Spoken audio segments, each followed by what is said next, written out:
Mukhtar sir, நீங்க எனக்காக பேசின போது, வீரலட்சுமி அம்மா எனக்காக பேசும்போது, நாம் தமிழர் கட்சி தொண்டர்கள் என்ன சொல்றாங்க? முக்தார் நீ வந்து விளக்கு பிடிச்சியா, வீரலட்சுமி நீ வந்து விளக்கு பிடிச்சியா அப்படின்னு கேக்குறாங்க இல்லையா? இப்போ நீங்க எனக்கு இந்த லிங்க் அனுப்பிச்சிருக்கீங்களா கஸ்தூரி, இது நான் அதே மாதிரி கேட்கட்டுமா? கஸ்தூரிய நீ சீமானு நானும் படுத்த போது நீ வந்து விளக்கு பிடிச்சியா அப்படின்னு கஸ்தூரியை கேட்கட்டுமா? இல்ல அப்படிதான் கேட்கணும். ஏன்னா விருப்பப்பட்டு வந்தா நான் என்ன விபச்சாரியா? விபச்சாரம் பண்ணிட்டு இருக்கிறேன்னா? நான் வந்து விருப்பப்பட்டு வந்தா நான் காசு கொடுத்தேன் அப்படின்னா என்னை விபச்சாரின்னு சொல்றானாமா அவன்? அப்படிதான் அர்த்தம் வருது. அது வந்து நான் விருப்பப்பட்டு போனேன் விருப்பப்பட்டு வந்தேன் அப்படின்றது சீமான் தான் சொல்லிட்டு இருக்கான். நான் எங்கேயுமே சொல்லலை, என்னோட ஸ்டேட்மெண்ட்ல எங்கேயுமே சொல்லலை. அதை தான் அன்னைக்கு நீதிபதியுமே சொல்லிட்டார். அவங்க ஒன்றும் காதலிச்செல்லாம் ஒன்றும் போகலை. இந்த மாதிரி இவன் விபச்சாரி மாதிரி சித்திர என்னை வந்து காட்டலாம் அப்படின்றதுக்கு தான் நீதிபதி சொல்லிட்டார் இங்க ஹைகோர்ட்ல. இந்த மாதிரி அவங்க அக்கா கேஸுக்கு தான் போனாங்க. அந்த அக்கா கேஸையும் இவன் மயிறு தான் போடுங்கணும், மயிரை தான் போடுங்கணும். இவன் இன்னைக்கு இவன் பிள்ளைய பத்தி பெரிய பேசுறானே. 14 வருஷம் ஆயிடுச்சா.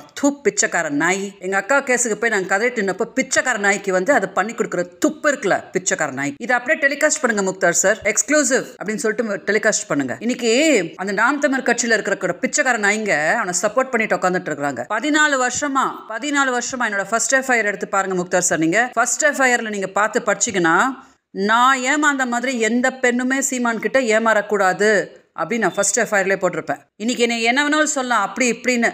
இன்னைக்கு நான் உயிரோட இருக்கிறதே வந்து இந்த யுத்தத்தை நான் வந்து நடத்தணுன்றதுக்காக கடவுள் எனக்கு போட்டிருக்கிற பிச்சை. இத்தனை நாள் என்ன சொல்லிட்டு இருந்தான்? பிச்சைக்கார நாய். இன்னைக்கு கைல்வெளி தனியாக இருக்கிறான்னு கட்சியே ஓடி வரதான் பிச்சைக்கார நாயை பேர் வந்து காப்பாற்றுறதுக்கு. கைல்வெளியை பெரிய அவளை ஒரு இதுக்குள்ளே தானே பத்திரமா இருக்கா. சீமானோட பொண்டாட்டி தானே உள்ளே வச்சிருக்கிறான். என்னைய 14 வருஷமா தூக்கி வெளியில போட்டிருக்கிறான். இத்தனை வருஷம் என்ன சொல்லிட்டு இருந்தான்? அவங்க காசுக்காக பண்ணுவாங்க. அவங்க யாருன்னே தெரியாது. இப்படி ஒரு பட்டத்தை வந்து ஒரு பொண்ணுக்கு கட்டினா அவள் எப்படி சமுதாயத்தில் வாழ்வா? எப்படி வந்து அவள் வந்து வாழ முடியும்? இன்னைக்கு வீரப்பன் மகள்லேருந்து எல்லாருமே ஒரே ஒப்பாரி வச்சாச்சு. நாங்கள் 14 வருஷமா என் குடும்பம் ஒப்பாரி வச்சு இன்னும் ஒப்பாரி வச்சுக்கிட்டு தான் இருக்கிறோம். எங்கள் அம்மா செத்தே போயிட்டாங்க பாவம். அழுது என் நிலைமையை நினச்சி இன்னைக்கு எங்கள் அக்கா பேரலிசிஸ் ஆகிருக்காங்க. நடக்க முடியாமல் அவங்களுக்கு டைப்பர் மாற்றி அவங்கள குளிப்பாட்டி தாய் போல் அவங்கள நான் வந்து 5 வருஷமா சேவை பண்ணிட்டு இருக்கேன். அடிக்கு போலீஸ் வந்து ஒத்துக்கிறான்ல. இவன் சாமானியனா இருந்திருந்தானா என்னைக்கும் எனக்கு நியாயம் கிடைச்சிருக்கும். அஇஅதிமுகன்ற போர்வைக்குள்ள அந்த போர்வைக்குள்ள இந்த போர்வைக்குள்ளன்னு போத்திட்டு நேற்று வந்து காவல்துறை உனக்கு அசிங்கமா இல்லை நீ இவனை விட பச்சை கேட்பேன் நான். ஏன்னா நான் வந்து எனக்கு என்ன இருக்கு, எனக்கு எல்லாம் இழந்தாச்சு என் வாழ்க்கையில். இன்னும் என்ன இருக்குது? மக்களுக்காக தெருல இறங்கி நான் வந்து இந்த வாட்டி நான் போராடலன்னா என்ன புரிய போகுது? இப்படி நடிக்கிறான் பிரஸ் முன்னாடி. எப்படி ஒத்துக்கிட்ட நீ? 50,000 ரூபாய் எதுக்கு? அவன் பெரிய வல்லலிவன். எனக்கு வாடகை கொடுக்கறதுக்கே இது இல்லை இதே. அப்போ எதுக்கு கொடுத்த நீ எனக்கு 50,000 ரூபாய்? நான் கொடுத்த காசை நீ எனக்கு திருப்பி கொடுத்துட்டு இருக்கேன். நான் உனக்கு கொடுத்த பிச்சையை நீ எனக்கு திருப்பி கொடுத்துட்டு இருக்கிறேன். நான் என்ன பிச்சைக்காரியா வந்தேனா உங்ககிட்ட? பிச்சைக்காரியா நான் வந்தேன் சீமான் கிட்ட?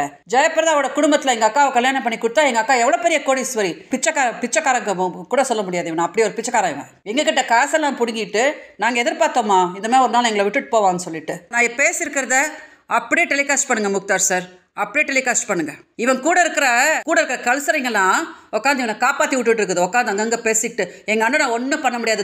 பிச்சைக்காரனாங்களா? அவங்களுக்கு அசிங்கமா இல்லை இல்லை உங்களுக்கு? நீதிமன்றத்துக்கு முன்னாடி காவல்துறை முன்னாடி எல்லாருமே சமம் தானா? அப்போ எப்படா அவங்க அண்ணன் காப்பாற்றப்பட்டுருவாங்க? இன்னைக்கு அடிக்கு எப்படா வந்து சொல்கிறான்? ஆமாம் நான் கொடுத்தேன்னு சொல்லிட்டு பெரிய வல்லல் இவர் எடுத்து கொடுத்துருவார். 50,000 ரூபாவை 50,000 ரூபாய் அப்படியே எடுத்து கொடுத்துருவார். எனக்கு 2 நாளைக்கு முன்னாடி வரைக்கும் எப்படி நீ பேச்சுவார்த்தைக்கு வந்த என்னை வந்து அரெஸ்ட் ஆகாமல் பார்த்துக்கோ அப்படின்னு ஏன் பம்புன? நான் சொல்கிறத வந்து நீங்கள் டெலிகாஸ்ட் பண்ணுங்க முக்தார் சார். இப்போ சொல்லியிருக்கிற இந்த ஆடியோவை அப்படியே டெலிகாஸ்ட் பண்ணி யாராவது பேசுனாங்க சீமானுக்குன்னா நீங்கள் கேட்டிங்கள இதே முக்தார் அகமது எனக்காக ஒரு அண்ணனா வந்து பேசுகிற போது கேட்டிங்களடா விளக்கு பூச்சாடான்னு கேட்டு ஒரு அண்ணனையும் தங்கச்சியும் என்ன கொச்சையாக கேட்டீங்க. சீமான் என்ன சொன்னான்? அவன் வீட்டு பெண்களை நான் வந்து பண்ணனான்னு முக்தார் அகமது அவரோட ஃபேமிலியை கேட்டார்ல. இன்றைக்கி நான் கேட்குறேன், நீங்கள் என்னடா விளக்கு பூச்சிங்களாடா?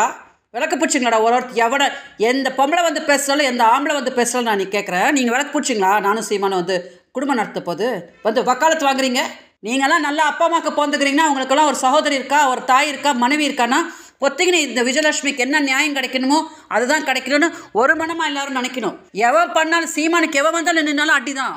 சீமானை காப்பாற்றணும் எவன் வந்து நின்னாலும் செருப்படி தான் விழும். அது சொல்லிட்டேன், இது நான் சொல்லலை, கடவுள் சொல்கிறான்னு எடுத்துக்கோங்க. 14 வருஷமா ஒரு பொண்ணோட கண்ணீர் ஆயிடுச்சு. எனக்கு அடுத்தாப்புல ஒரு பெரிய சர்ஜரி பண்ணி என்னோட கர்ப்பப்பையே எடுக்க வேண்டிய சூழ்நிலையில் நான் இருக்கிறேன். அவ்வளோ மோசமாக இருக்குது என்னோட ஹெல்த் கண்டிஷனு.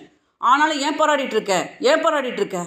சமாதானம் பண்ணி போயிட முடியாதா சீமான் கிட்ட நான்? ஏன்னா மக்களுக்கு ஒரு கிளாரிட்டி வரணும், தமிழ்நாடுக்கு ஒரு கிளாரிட்டி வரணும். பாவம் இந்த மாதிரி நாய்ங்கள்லாம் தலைவர் ஆகக்கூடாதுன்றக்கா 14 வருஷமா நான் போராடிட்டு இருக்கேன். எனக்கு இந்த கஸ்தூரிங்க, இந்த களஞ்சியம்ங்க, இந்த Farana I care a damn. Vijayalakshmi is I care a damn. என்னோட டெம்பர்மெண்ட்டுக்கு எல்லாரும் என்னை கண்ட்ரோல் பண்ணி வச்சுருக்காங்க. நானும் ரொம்ப சமாதானமாக போயிட்டுருக்கிறேன். தவிர சீமான் பேசுனா சீமானை விட 10 மடங்கு கேவலமாக பேசி கிழிக்க தெரியும். நான் வேண்டான்னு சும்மா இருக்கிறேன். அதுக்கு தான் நானும் நீதிமன்றம் என்ன பண்ணுறது அந்த முறையாக போகலான்னு. எனக்கு எந்த பயமும் கிடையாது. விருப்பப்பட்டு வர்றதுக்கு நான் ஒன்றும் இல்லடா, நான் ஒன்றும் ப்ராஸ்டியூட் இல்லை.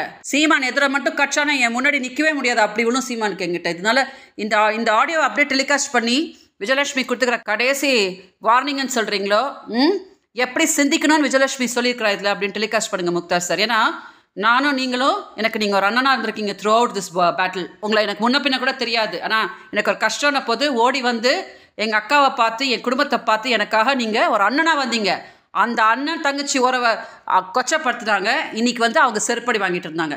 அதே அண்ணனுக்காக பம்புனாங்க ஒரு காளியம்மா. இன்னைக்கு தெருவில் நிற்கிறாங்க.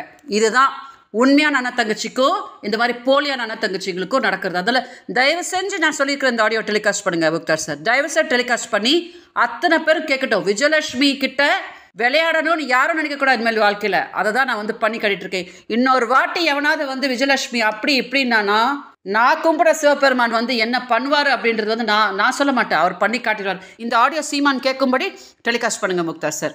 நீங்கள் எனக்கு ஒரு அண்ணனை நின்றுருக்கீங்க. அதுக்கு என்னோட நன்றி எப்போவுமே நான் தெரிவிச்சுக்குவேன். யார் நம்ம 2 பேரோட உறவை கொச்சப்படுத்தினாலும் நீங்கள் என்னோட அண்ணன் தான், நான் உங்களோட தங்கச்சி தான். நீங்கள் எனக்கு கொடுத்த சப்போர்ட்டுக்கு நான் இதை தான் உங்களுக்கு நன்றி கடை. இந்த ஆடியோ வாயில தான் நான் நன்றி கடை காட்டி இதை நீங்கள் டெலிகாஸ்ட் பண்ணும்போது உலகமே தெரிஞ்சுக்கோ நம்ம 2 பேரோட உறவு எவ்வளோ புனிதமானது அப்படின்னுட்டு. ரொம்ப நன்றி முக்தார் சார்.